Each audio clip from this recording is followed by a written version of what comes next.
Hi everyone and welcome to the coverage of FPL tips for Game Week 2. We at Sports Marvel bring you some fantasy tips, transfers, what players you want to have, and some differential picks as well. And because this is so competitive right now, and just starting of the league, I mean, it's very difficult for us to gauge that which players are going to perform in the coming weeks. And just a note of caution to all of you guys who have been making some sort of perceptions after the first game week. Well, there have been instances when a lot of players have actually performed in the first couple of game weeks of previous seasons, but they have just tapered off. So think wisely, choose wisely, and do not have any knee jerk reaction. That's what my advice would be. So let's quickly take you through that what has been happening on the transfer market post the performance of the first game week for various players and how the things are shaping up. So you look at the transfers. This is just today the FPL data which we can get from the website. You see the number of players that have been bought in by a lot of players. So Isaac for Newcastle, he is just continuing his sparkling form. People have got Ben Chilwell simply because he has been playing up and down on the left flank, just like a left winger. Saka is always going to be there. I think he is going to be a magical player. Rodrigo is one of the best midfielders in the world. He has got the goal and assist last game, and people feel that he is going to be more influential now with Kevin De Bruyne not fully fit. So I think he's just been out for I think 3 4 months. So hopefully he recovers soon. And Estupian, I think Estupian has an impression that he's going to be a very good defender for Premier League for Brighton for this season. So he's up there, and the people who have again not been, I would say they have been kind of transferred out for the market. Kevin De Bruyne for the injury. Darren Mings again had a terrible injury. Kane, he has gone to Bayern Munich. Timber had a very bad injury, unfortunately, for his first game for Arsenal. And John Stones just looks like he's kind of just out of favor, and maybe there might be some lingering fitness issues as well. So that's more about it. But let's look at the fixtures for Game Week 2 and obviously for the subsequent weeks that are going to be there. See, remember, your team has to have a balance of what you're picking up for this game week and obviously how you're looking ahead. So you just look at the teams with the fixtures, and I can show you that you have Arsenal, you have Aston Villa, you have Bournemouth, Brentford, Brighton. Look at the fixtures of Arsenal. They look a very favorable fixture even for Aston Villa also, Brentford also. The teams which I want and I would be keenly focusing on for the next couple of game weeks would actually be teams were like Brentford, like Chelsea and Arsenal, because Brentford, look at the next three fixtures: Fulham, Crystal Palace, Bournemouth. Newcastle is a tough game away, then Everton and Nottingham Forest. Chelsea, I think West Ham not playing at their best. I mean, obviously, just season has started, but we expect Chelsea to now gain strength with plethora of money which they are spending in the market, getting everybody getting Cicero, Lavia. I mean, they have now got everything. I think whatever they hope for, and you can see their fixtures. I think there are some good points there which you can actually take. Then we talk about Arsenal. They started well. It got a bit cagey in the last 10 minutes when Nottingham Forest scored, but I think Arsenal would actually bounce back. And Crystal Palace, I think they played well. They had a good game, but we expect Arsenal to actually deliver when they go to Crystal Palace. So these are the three teams that I'm going to tell you about. Couple of plays which you can look at from these teams and probably what and about my team as well. So let's look at one of the most important players for Brentford now, especially after not so good. I would say news for Ivan Tony that he has been suspended. So Brian Miyombo, I think he would have an absolute ball now. I think with the fixtures we have discussed, that Brentford has a good run of fixtures also, and he has scored also in the first game.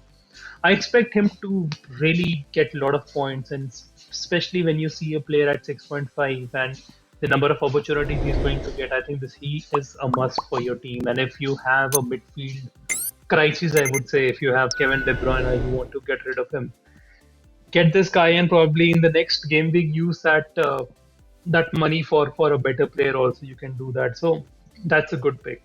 Another pick for forward now. This is again it's a differential pick. It's the ownership is not even 2%. That's Johan Visa at six.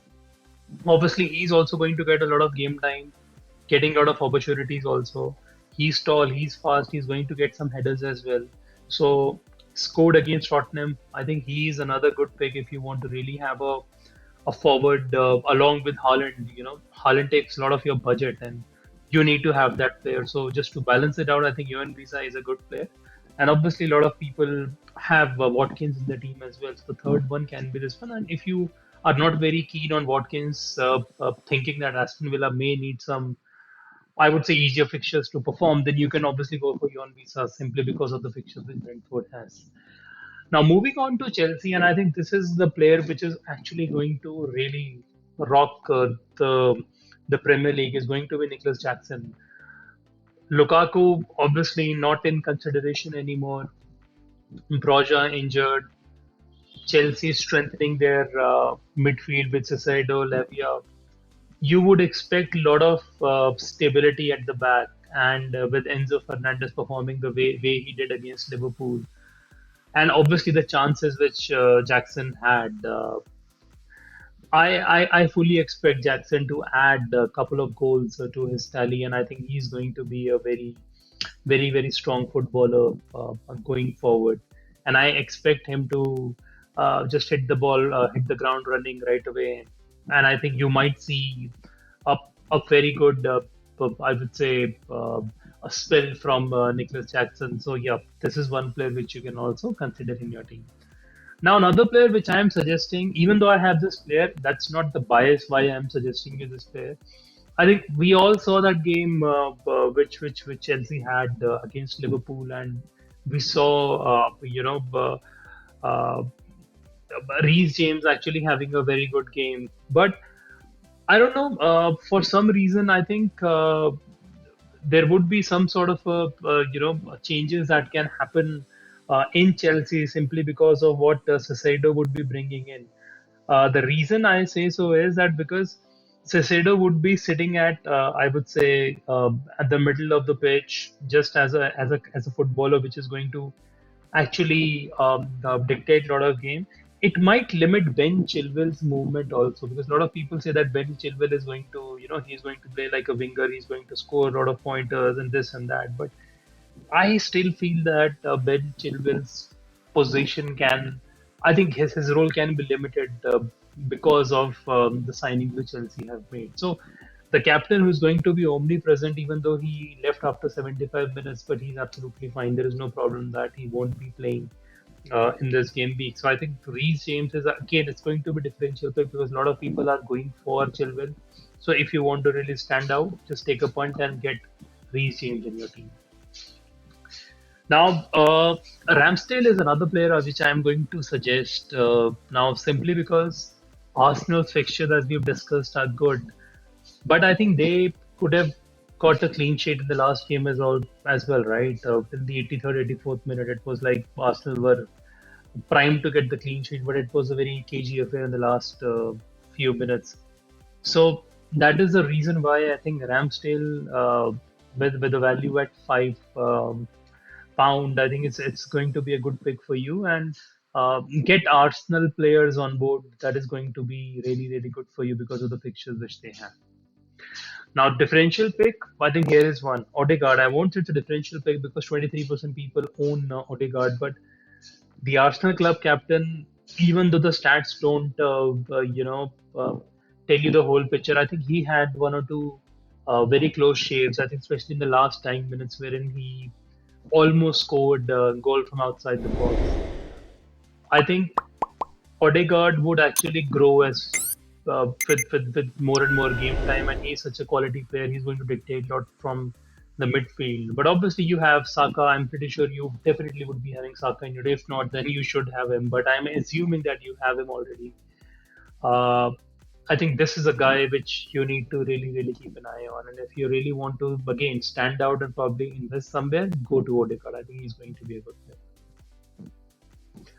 Now, talking about the captaincy picks, I think it was fairly obvious what your pick was for the last whole season. I think it was Haaland. I think, in fact, right now also, more than 60% of managers are picking Haaland as a captain. But I think if there is one game wherein you want to change it, it can be this one. The reason I say so is Man City host Newcastle. Newcastle is a team, obviously, it's a team in Champions League, and the way they performed in the first game against Aston Villa, scoring so many goals, looking absolutely brilliant. Isaac had a super game.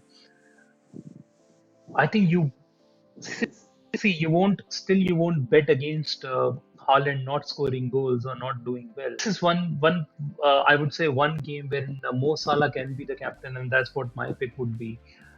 Mo Salah against Bournemouth, I think he would be super hungry. I would say, the trend broke when he was not able to score in the first game of the season, but he was actually visibly upset also when he was taken away. But I think this is a game wherein Salah would actually be doing pretty well, and that's a risk, that's a gamble. But obviously, you cannot uh, bet against Mo not scoring the goal. Even you cannot bet against Haaland also not scoring the goal. But I'm going to be the differentiator this time. I mean, I my personal pick would be Mo Salah, and that is what I have picked for my captain as well. So that's my pick, my team. So I have a fairly balanced team. I won't say balanced. I say that's okay. Salah is my captain. I have Odegaard. I have Saka. I have Andreas. I have Watkins and Haaland leading my line, and at the back I have Van Bissaka, Anderson, James, Botman, and Ramsdale. A lot of away matches. I'm kind of concerned about it, but let's see. Let's see how it goes, and let's hope that I do pretty well in this game week as well. And I hope that you all fairly do well, shine, and absolutely have a wonderful outing. So thank you so much, guys. Subscribe to our channel. Let's hope we can have a good discussion after this game week is over, and let's hope that we all keep progressing. So take care and have a good time.